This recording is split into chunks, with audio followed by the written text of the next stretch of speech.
Greetings from the cave, class. Here we are with the lecture on A New Deal for America. This is talking about Franklin Roosevelt's first few years in the White House, because his last few years in the White House have to do with World War II.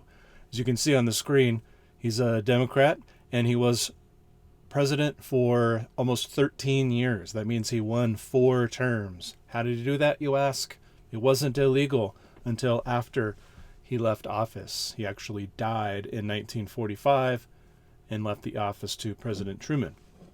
But he did win in 1932, 1936, 1940, and 1944. Then he died a few months after taking office for his 4th term. So no one's ever done that. No one can do that. The rules have changed. We amended the Constitution. No president can serve longer than 10 years now. And there are, of course, very limited ways in which that could even happen these days. So he does something very unique. What that should tell you is how much confidence people had in him throughout this process. And the process is far from perfect. Many would argue that these early years maybe didn't help that much at all, but they did help some, and that was important. Piggybacking from our last lecture, things were so bad, people wanted change, and almost any change was better than no change, right? So we'll talk a little bit about him as the president or as a person, and then we'll go into some of the things that went on. First of all, he is extremely charismatic. This guy is an expert at using the radio or using a speech to convince you of what he wants you to know, to get you to do what he wants you to do. I would highly recommend that you listen to him. In fact, one of his favorite ways to get the word out is he sort of bypasses the news outlets and he gets on the radio in what he calls a fireside chat. So imagine him setting up the stage where it's like he's sitting in your living room and having a conversation with you and explaining to you what he intends to do. And he's very good at doing this very early in his presidency and then even into the war. And so people trusted him. People loved him. We'll talk more about some of the specifics of what he does talk about, but he just lays out what he wants us to do, why he wants us to do it. He was crippled by polio. Not sure everybody realizes that. He could not walk. He was paralyzed from the waist down. Most of the time you're going to see him sitting down in a picture. You're going to see him standing up at a lectern. It's actually kind of awkward to watch him speak because, kind of like on video, I guess, but most people use their hands and you get body language from them when they speak, but he has to grip the lectern so that he doesn't fall down, and you just sort of bobs his head and moves his head around, and it's a little bit unusual, but he's super charismatic, and that's why on the radio, if you can't see him, which is what everyone's used to, remember, TV isn't happening just yet, he was very good at making people hear what he wanted to say. In fact, in his first inaugural address in 1933, he said, among many other things, the only thing we have to fear is fear itself. That's kind of one of the more famous quotes out of any speech ever in American history, and that is Franklin Roosevelt. Of course, he also gives the speech when Pearl Harbor happened. You know, this is a day that will live in infamy. Excuse me.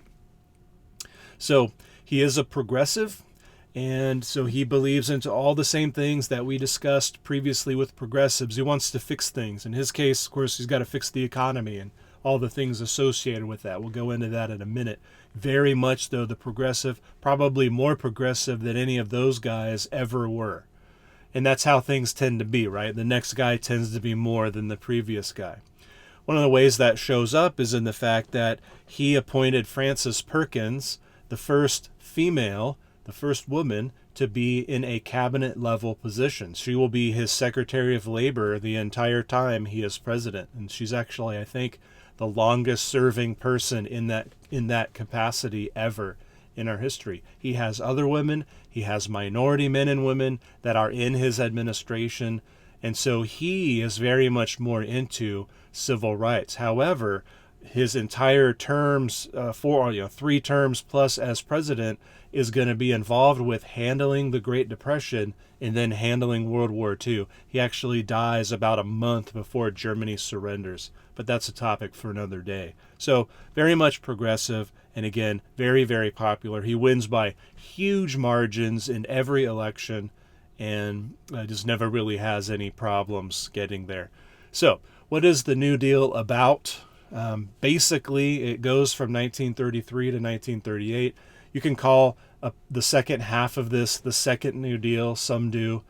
But basically, Roosevelt was willing to experiment. He thought it was better to do something than to do nothing. It was better to try something and fail than to just sit there and do nothing and endlessly talk about it. So a lot of the programs they tried don't work.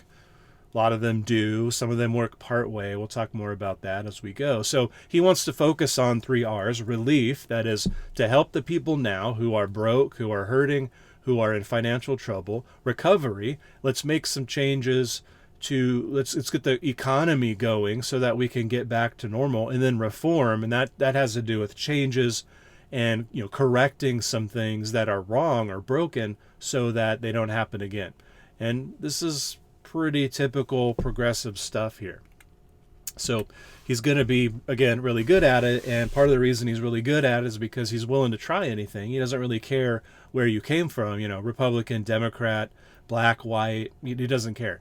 If the idea sounds like it might work, he's willing to try it. And sometimes that, is kind of hit or miss, but at least they're doing something. And again, America's in such a bad situation that we just want something done. Nobody really knows what to do. And there are, of course, a number of opinions about how effective all of this was because the war happened and changed everything almost overnight. But clearly everyone at the time appreciated this. And I say everyone in the largest sense. So the big issue, of course, that he has to deal with first is this banking issue. When you watch the film Bust, they're going to talk about how there were something like half of the states, that's, 24 states don't have a bank in them. They're all closed. And again, the banking system's important for commerce to work, for businesses to run. We talked about that last time.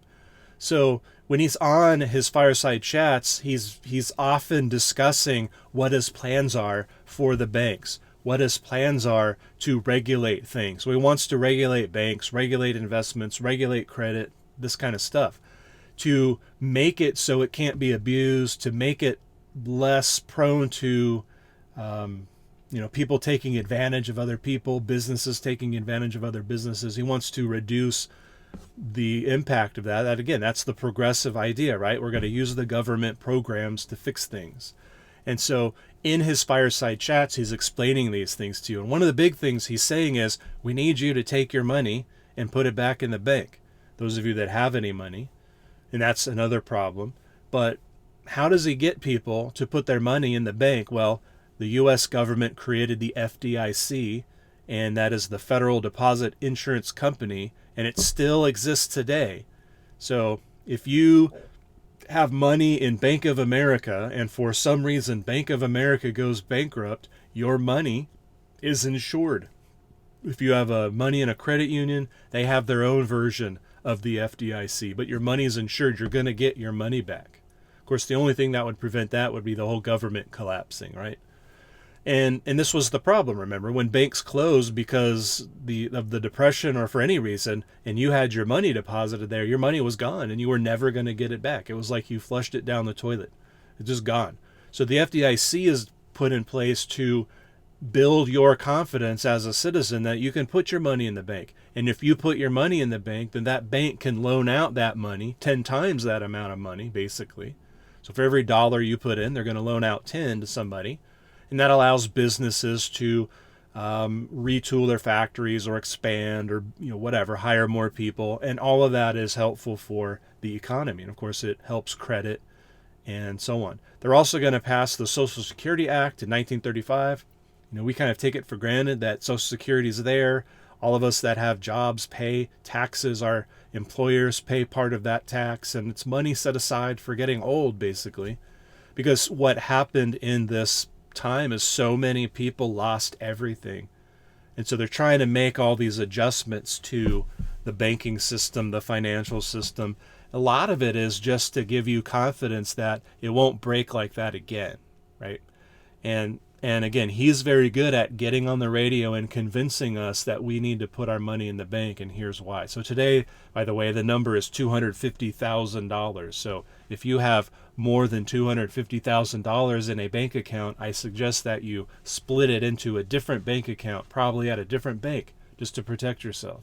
Of course, if you have $250,000 in a bank account, I'm really not sure what you're doing here, but hey, everyone's got to learn something sometime. So that's a big part of Roosevelt's presidency, his administration, is his ability to deal with people, handle people, and tell us what he's needing and what he's wanting to do. And so a lot of programs are created. You know how the government likes their alphabets, right? So here's just some examples. There are dozens and dozens of programs that are created. And again, it's hit or miss. It's kind of like throwing mud against the wall, and sometimes it sticks and sometimes it doesn't, and sometimes they overlap and sometimes you miss whole sections. They're just putting all these programs out with the primary focus, remember, to relieve people, right? In other words, these are designed mostly to give people work, but in giving people work, they're going to give people money to spend. They're not really giving anybody money. They're making jobs for people so they can earn money. And then, of course, when you earn money, you're going to go spend the money. Remember our death spiral chart from previous lecture? They want to reverse that process. If you have money, then you'll spend that money. That spending that money creates demands. That demand then generates companies making more jobs. And that puts more money in your pocket. So they're kind of trying to jumpstart the economy by creating these programs. So a couple examples. The CCC, or the Civilian Conservation Corps, and this is the picture you see. These guys are in Montana, and these guys are improving streams and rivers and things like that. Mostly what they did is these kind of forestry projects, and they built cabins and campgrounds and trails and all that sort of stuff. So if you go to Yellowstone or Grand Teton or Yosemite or any of those kind of places, they built a lot of state parks. You'll kind of know, right, that everything's sort of old looking. You kind of have the 1930s buildings, and then you have these very modern buildings because money was spent this way. But they're going to hire young men. You can see almost all the CCC people are younger men because they're doing this pretty heavy manual labor.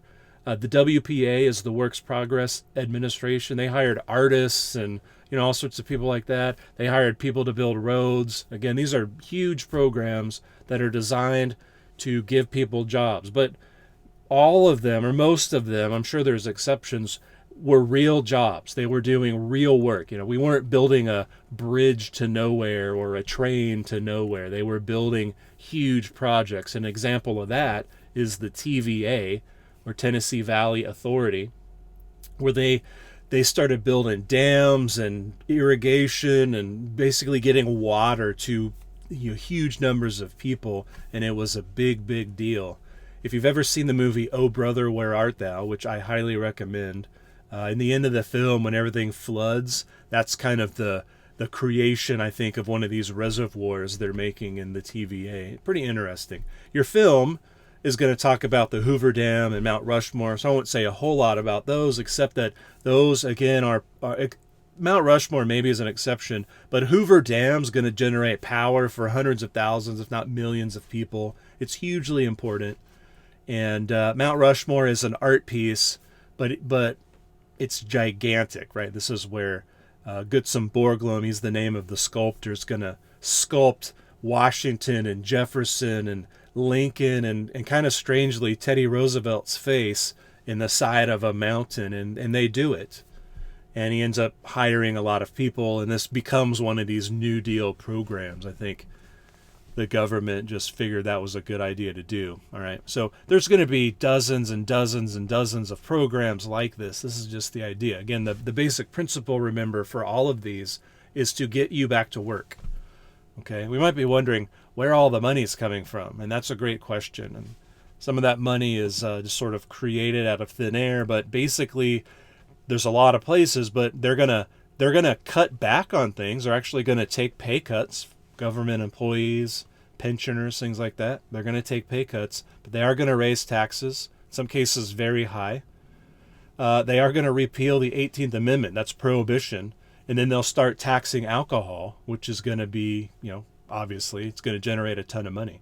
So there's a lot of ways that they're going to try to generate money for all this. But in the end, they're just kind of making it out of nothing and hoping that it works, priming the pump, get the economy rolling, and then people will have money, and then people will spend money, and that money creates demand. Again, they're trying to reverse that death spiral that our economy was in. Now, all of this does bring some unintended consequences. Remember, again, in a previous lecture, I mentioned how the economy, any economy, is super complicated. You want to be really careful when people say on the radio or on television or the internet, hey, if we just make this one tweak, we're going to fix the whole economy. It doesn't work that way any more than if you just do this one thing, you're going to fix all your health problems, right? The body, again, is hugely complex. The economy is hugely complex. We don't fully understand how everything works, let alone how everything works together. And so sometimes there are side effects. That's what these unintended consequences are. As I said earlier, some programs, they have a lot of overlap. They do a lot of the same things. And with the government, the problem is it's hard to get rid of programs once they've started. And then other programs don't fully address the real problem. And again, it's impossible to fully address every challenge and every issue. But these guys are trying, and Roosevelt is able to communicate the fact that we're trying to fix all of this stuff. So another example of unintended consequences were farm subsidies. Remember, we said in the Depression lecture that farmers couldn't even afford to farm. It was too expensive for them to grow crops because no one could buy their crops. Well, the government decides to subsidize farmers. So some farmers will get paid to not grow anything while other farmers have to work. And the idea is to create kind of a scarcity. And it seems backwards, I know. But the point here is they're going to do that. They're going to offer these, incentives to not grow stuff. Now, let's be real.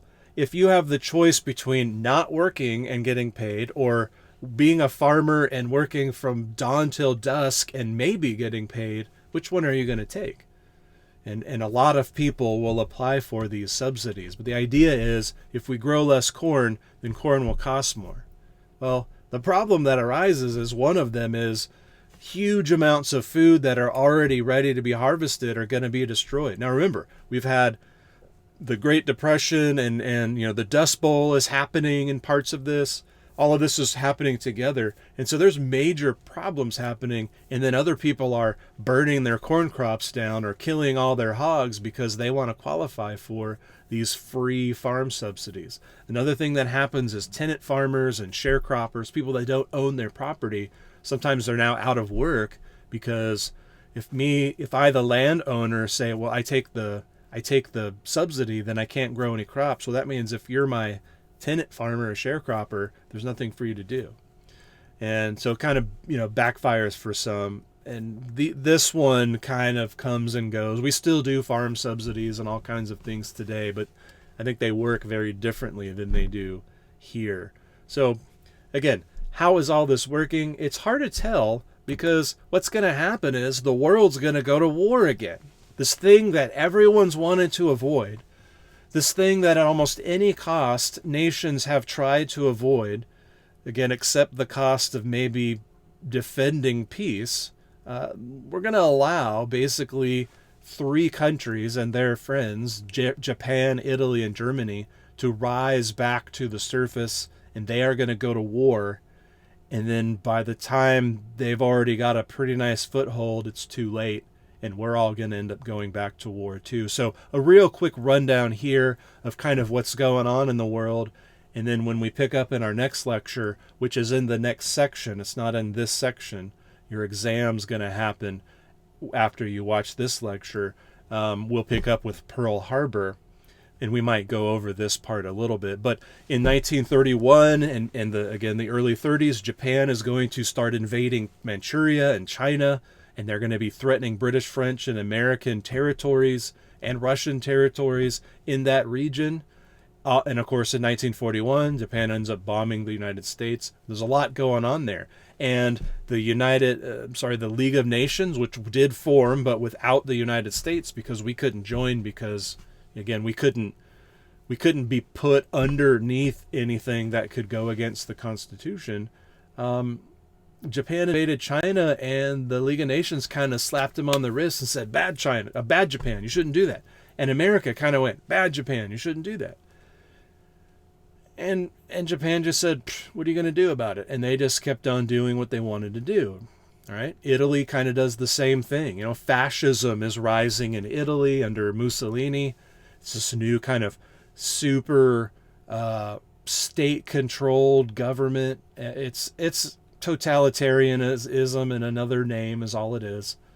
And they invade North Africa, like Ethiopia and so on. They invade Albania. Eventually they invade Greece. And again, the whole world kind of looks and goes, well, that's not good. But no one wants to step up or step in and try to stop them, because they're afraid that another war, like the Great War, like World War I, will happen. Which, of course, is what happens. And this war's way worse. But no one wants to step into it. And then, of course, Germany. Here's a picture of Hitler saluting troops as they're about to invade Poland in 1939. Of course, Hitler, the whole story on Hitler, he was a decorated war veteran from World War I. He was wounded in a gas attack. He was hospitalized. He, like most other Germans, hated the new government. The new economy was terrible. He radicalized. He went to prison for a while. He came out, and he's very charismatic and very intelligent himself. And he came out and worked his way up the National Labor Party. And eventually, in the early 30s, took control of Germany. He was elected and became Chancellor of Germany. And he did all that before he told everyone he was going to kill Jews and do all these other things.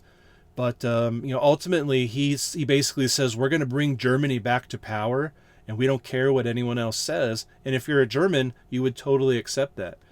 And I think he was Time Magazine's Man of the Year at one point, because he did bring Germany back to prominence. People went back to work.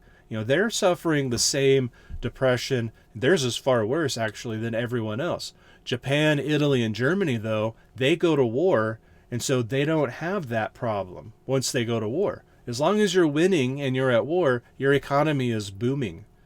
And that's been the difference for these three companies. So Germany is going to, start building up, and they weren't supposed to, but everyone kind of goes, it'll be fine, don't worry about it, because no one wants to step in. No one wants to intervene.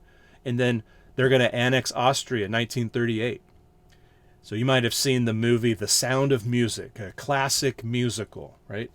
A lot of singing and dancing. But the backdrop of that particular film is Nazi Germany annexing Austria. Most Austrians are Germans, basically, the Germanic people, and so they're too weak to do anything, and they basically just let Hitler in and the Nazi armies in.